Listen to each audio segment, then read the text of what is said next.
திருக்குறள். தீயினால் சுட்டப்புண் உள்ளாரும் ஆறாதே நாவினால் சுட்டவடு. இன்றைய குறள்.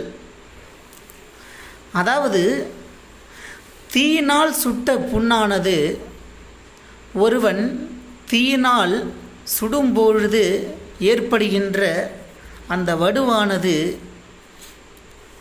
ஆறிவிடும்.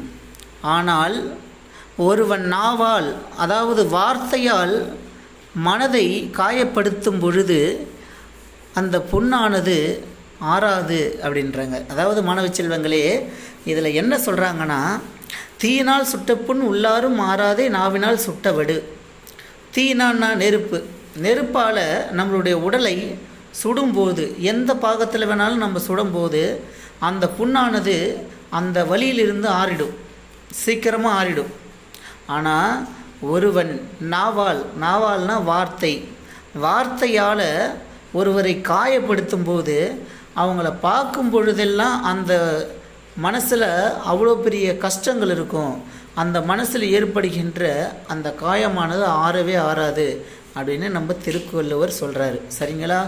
இன்றைய வகுப்பும் நிறைவடைந்தது.